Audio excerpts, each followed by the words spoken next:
Boa noite, Esquerda News! Seja bem-vindo a mais esse vídeo. Eu sou o Fernando Marrá, esse aqui é o Resumo News, tá? Trazendo aqui as notícias do dia.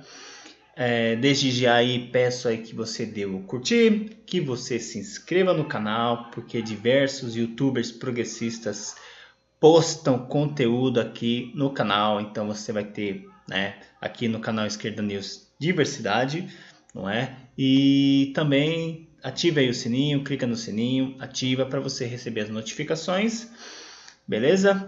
E assim, fazendo isso daí você ajuda o canal, tá? E quando a gente ajuda, a gente se sente bem e se sentir bem, faz bem à saúde. Então, bora lá, dê o curtir, inscreva-se e ative o sininho, beleza?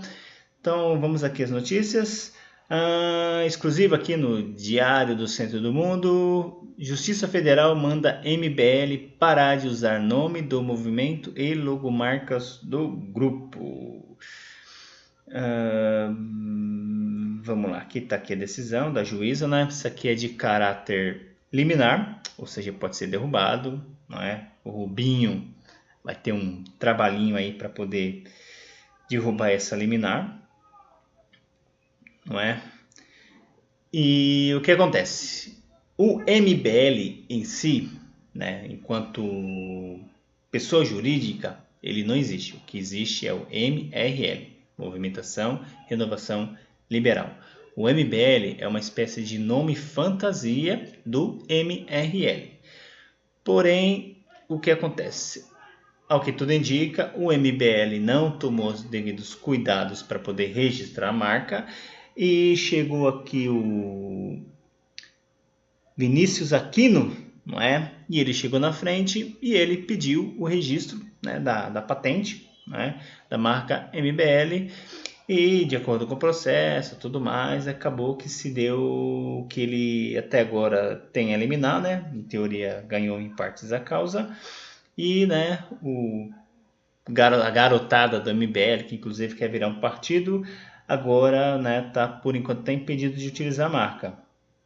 Tá, inclusive o Frota também entrou nessa daí de forma bem bem malandra, não é? Que o Frota tá junto com o tal do Jacaretanga, então tem atrito entre eles, MBL, Jacaretanga, não é de hoje. O próprio MRL, nos processos que ele respondeu, o ML respondeu, o MRL sempre diz que o MBL é uma espécie de nome fantasia. Inclusive tem declaração no debate do próprio Mamãe Falei, do Arthur Mamãe Falei, de que o MBL de fato é um nome fantasia. Não existe MBL, o que tem é o MRL. Então utilizou-se de tudo isso daí, né? E agora eles estão com um sério problema, não é? Inclusive de fazer giro, a marca conhecida. No mínimo aí, né? Vão ter que pagar para esses dois aí, para eles poderem continuar utilizando a marca do MBL. Né? Mas é bom aí para eles aprender. Agora eles vão ter um trabalhinho maior, em vez de ficar se preocupando aí em atacar o STF, não é? Agora eles vão ter um trabalhinho a mais aí. Não é essa notícia aqui que eu quero colocar, essa daqui. Bem, apresentou-se a reforma da Previdência, não é? Aqui dos militares, não é? E teve diversas manchetes aí, né? O próprio governo dizendo que economizaria-se 10 bilhões em 10 anos. Porém que uma manchete muito mais realista, né? Economia com a Previdência de militares será de apenas 1% da reforma de civis. Seguinte, como eu tenho dito aqui, nós, trabalhadores, não temos representatividade no Congresso. Tem as bancadas da bala, bancada dos ruralistas, bancada evangélica, não é? Bancada até mesmo do pessoal da escola sem partido, eles têm influência muito forte lá, né? Os olavistas e os militares agora ocupam diversos órgãos, inclusive ministérios e tudo mais, então eles têm representatividade, essa previdência dos militares é previdência para inglês ver, tá? Só para dizer que eles estão pagando alguma coisa, certo? Abriram mão de muito pouco mesmo. E nós que não temos representatividade, não é? Ainda vamos pagar o pato nessa reforma da Previdência, que é uma reforma totalmente nociva, tá? Tem aí candidato não, eleito aí, né? Por exemplo, Vinícius Poit, que chegou a dizer que a Previdência dá prejuízo. Não existe essa de Previdência dar prejuízo, porque Previdência não foi feita para dar lucro. A Previdência foi feita para que pessoas, não é, numa idade avançada, possam manter-se o seu padrão de vida, manter o seu consumo, não é, e ter dignidade, poder viver com dignidade, e aqueles que não podem se aposentar por idade possam receber pelo menos um salário mínimo para ter um pouquinho mais da vida mais difícil. E a grande maioria que se aposenta, que é da iniciativa privada, com o salário com a aposentadoria, não consegue se manter, tem que ou ter uma renda formal ou uma renda informal, não é? E assim, cada dinheiro colocado na previdência, não é, de quem recebe o benefício, essa pessoa não deixa o dinheiro guardado, essa pessoa não deixa o dinheiro nos títulos do tesouro, né, de rentismo. Eles não têm rentismo, aposentado não costuma guardar, ou se guarda muito pouco. Todo esse dinheiro entra na economia através de gastos. E com essa reforma, não é? Com essa reforma, a tendência, né? A tendência, se não aumentar o emprego, a tendência vai ser ainda redução de consumo. Né, redução de consumo, e os rentistas continuarão ganhando, terão seu pagamento garantido, enquanto que nós, trabalhadores que suamos, que geramos a riqueza desse país, né, o que tudo indica, ficaremos na mão se essa reforma passar, mas o que tudo indica, graças a Deus, essa reforma não vai passar. E outra coisa que eles dizem também é que a questão que tem poucas pessoas nascendo, a taxa de natalidade está baixa, o brasileiro está ficando idoso, mas assim, no espaço de 30, 40, 50 anos, não é? Essa disparidade aí de idade, ela vai voltar a ficar no nível, não é? Porque, não é? Nasce menos pessoas, né? A taxa de natalidade diminui, tende-se a se manter, então vai chegar um tempo que vai chegar meio que 1 para 1 ou 2 para 1, não é?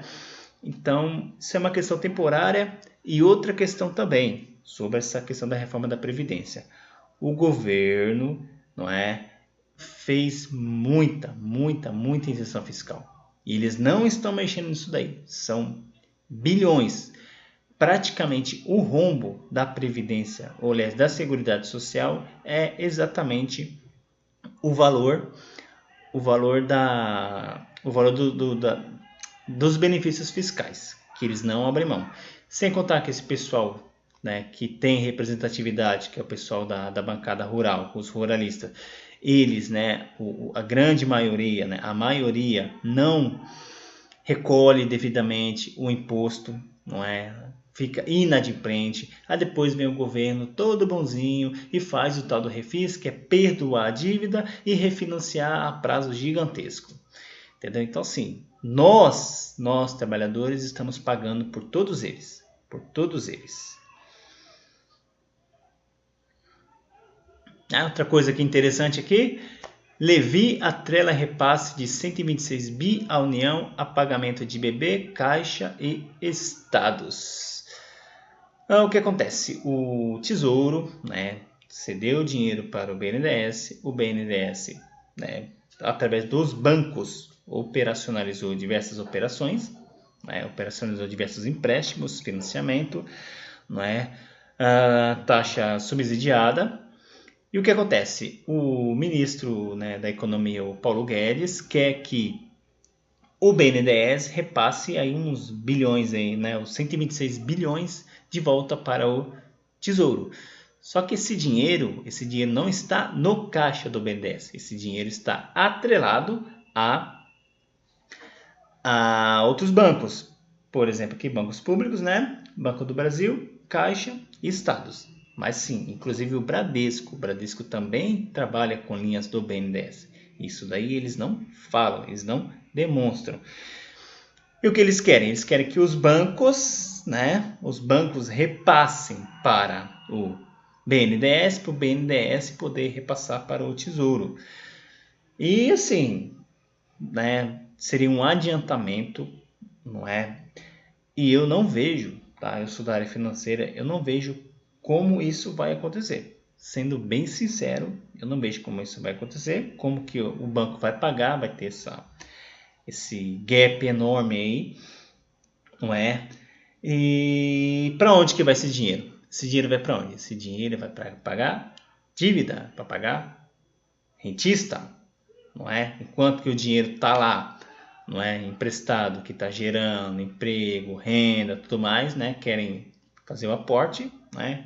Querem que retorne para poder pagar, não é? Para poder pagar rentistas, certo? E aqui a notícia, né? O grande dia, né? Aprovação de governo Bolsonaro cai 15 pontos e vai a 34%, diz Ibope. Índice de aprovação é inferior ao de Fernando Henrique Cardoso, Lula e Dilma no mesmo período do primeiro mandato. Reprovação do governo subiu de 11% para 24%. Então, toda essa cagada que esse Bolsonaro, que esse governo anda fazendo, está repercutindo, tá tirando toda a popularidade dele, não é? Isso é um bom sinal, cada vez está mais difícil ele se manter, não é? Tá aqui, ó, saiu de 49 de janeiro, foi para 34, bom, né? Regular, saiu de 26, foi para 34, e ruim, péssimo, saiu de 11 e foi para 24. Né? E assim, o interessante é que ele sempre tenta colocar lá alguma notícia boa que aconteceu na economia, tudo mais. Mas assim, o povo não é bobo, não é? O povo já se ligou, não é? Que esse Bolsonaro aí, que ele não sabe do que ele fala, não sabe o que ele está fazendo. Inclusive, né? Quando, né? Falava que tinha alguns assuntos, né? A tratar. Não é? Ele sempre falava que ia ter os postos Ipirangas dele, né? Mas não adianta nada você ter o seu posto Ipiranga se você não entende do assunto. Por exemplo, tem lá o aprendiz. O aprendiz ele tem um conselheiro, Roberto Justus, né? Do aprendiz ele tem o conselheiro dele. E o conselheiro dele entende tanto quanto ele da área. Então o conselheiro pode dar o conselho para ele e ele que entende da área vai poder dizer sim ou não, vai ter o poder de decisão. Mas a partir do momento que chega o Paulo Guedes e fala assim, Bolsonaro, tem que fazer isso, aquilo, que conhecimento o Bolsonaro tem para poder questionar ele? Zero. Ele vai ter que baixar a cabeça e dizer amém, né? E a decisão vai para quem? A decisão vai ir pro Bolsonaro, não é? É a mesma coisa, você vai lá numa consulta médica, você não vai lá questionar o médico vai falar o que você tem lá, tudo mais, e você vai acreditar nele. Se você duvidar, você vai pedir uma segunda opinião, mas você vai ter que acreditar nele, porque você não é formado na área, você não tem conhecimento da área. Se ele errar o diagnóstico, né? É claro que tem as punições e tudo mais, mas se ele errar o diagnóstico, quem se ferra é o paciente que sofre, né? Pelo erro do médico, não é? E então é isso, né? Aí, se você é médico e você vai consultar com outro médico, você já vai ter mais ou menos uma noção do que é e tudo mais. Então assim, Bolsonaro, ao que tudo tem indicado, não tem condições de ser presidente, não tem condições nenhuma, não é? Ele mesmo diz no discurso dele que ele não acreditava que ele iria ser eleito presidente. Então estamos aqui, né, de fato, de um aventureiro, né? Tem um aventureiro no poder. Infelizmente, milhões de brasileiros botaram confiança nesse senhor aí que, né, nada entende sobre o que ele está fazendo na presidência. Então é isso, pessoal. tem o meu canal lá, Artigo 5º, canal Artigo V. Dá uma olhadinha lá também, se inscreve lá, tá? Dá essa força também. E até mais, se Deus quiser.